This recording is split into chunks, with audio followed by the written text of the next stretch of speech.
ஐயோ! மனோஜ் ஏய், எந்திரி எந்திரி ஐயோ! எந்திரி எந்திரி ரோகிணி, எந்திரி அடிக்காத. எந்திரிங்கறல எந்திரி மனோஜ். ரோகிணி, அடிக்காதம்மா.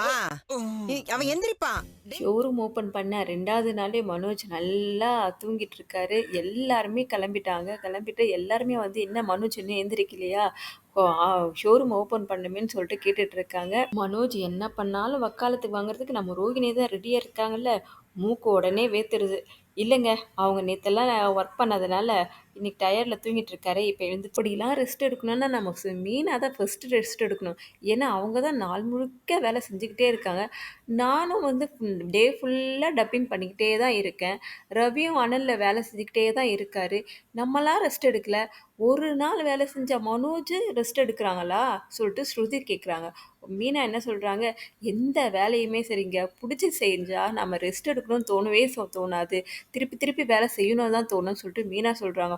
உடனே நம்ம பத்ரகாளி ரேஞ்சுக்கு ஆடுறாங்க நம்ம ரோகிணி.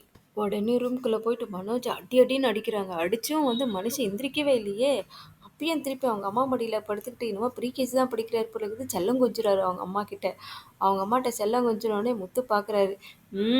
இதெல்லாம் வேலைக்கு ஆகாது. எர்ரா தண்ணியை சொல்லிட்டு தண்ணி எடுத்துகிட்டு வந்து மனோஜ் மூஞ்சில் ஊற்ற மனோஜ் அப்போதான் அப்பா இப்போதான் தூக்கமே கலைஞ்சி எழுந்திருக்கிறாரு.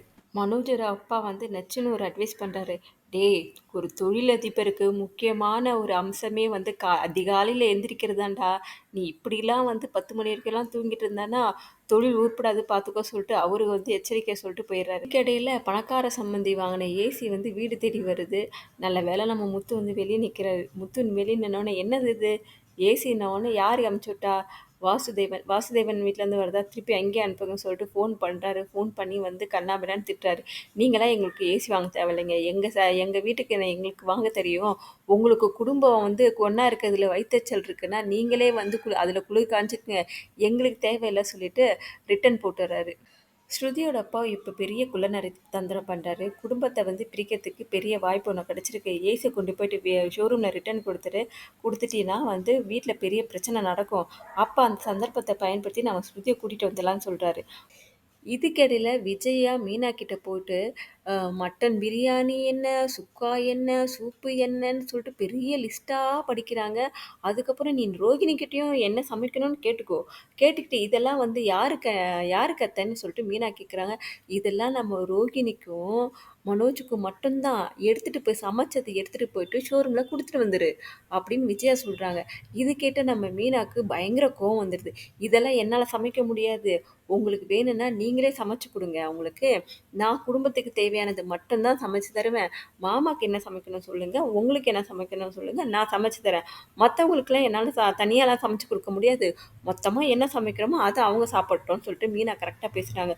உடனே விஜயாவுக்கு வந்து மூக்கு வேர்த்துருது. மூக்கு மேலே கோவம் வந்து மீனாவை அசிங்கப்படுத்துகிறாங்க.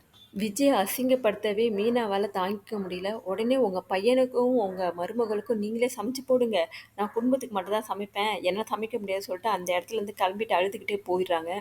ஸ்ருதி அம்மா ஏசியை கொண்டு போய் ஷோரூமில் கொடுத்துட்றாங்க. கொடுத்த உடனே ரோகிணிக்கும் மனோஜுக்கும் என்னங்க ஆண்டி நேற்று தான் வாங்கிட்டு போனீங்க, திருப்பி எடுத்துகிட்டு வந்துட்டீங்க அப்படி கேட்கும்போது, நான் இந்த ஏசியை நான் உங்கள் வீட்டுக்கு தான் அனுப்பிச்சிருந்தேன். உங்கள் நல்லதுக்கு தான் பண்ணேன். ஆனால் வந்து முத்து வந்து என்ன பண்ணிட்டாங்க, எங்கள் வீட்டுக்கே ரிட்டர்ன் பண்ணிட்டாங்க. இந்த ஏசி எனக்கு தேவைப்படலப்பா, இதை வந்து நீங்களே வச்சுக்கோங்க, பணம் ரிட்டர்ன் கொடுங்க அப்படின்னாங்க. இல்லை ஆண்டி, இப்போ தான் என் பணத்தை நான் வந்து செலவு பண்ணிட்டேன், கொஞ்சம் பொறுங்க நாங்கள் கொடுக்குறோம். இல்லைன்னா இல்லை, பணம் இல்லைன்னா பரவாயில்ல, எனக்கு வேண்டாம், ஏசியை மட்டும் நீங்களே வச்சுக்கோங்க சொல்லிட்டு சொல்கிறாங்க. உடனே ரோஹிணிக்கு வந்து வெயிட் பண்ணுங்க ஆண்டி, நான் பணம் கொண்டு வரேன்னு சொல்லிட்டு பணம் எடுத்துகிட்டு வந்து அவங்கக்கிட்ட கொடுத்துட்றாங்க. ரோஹிணி அம்மா இப்படி தான் வந்து ஏதாவது ஒரு வில்லத்தனம் பண்ணுவாங்கன்னு தெரிஞ்ச விஷயந்தான். ஆனால் உடனே 2வது நாள் ஏசியை கொண்டு வந்து ரிட்டர்ன் பண்ணுவாங்கன்னு தெரியாது.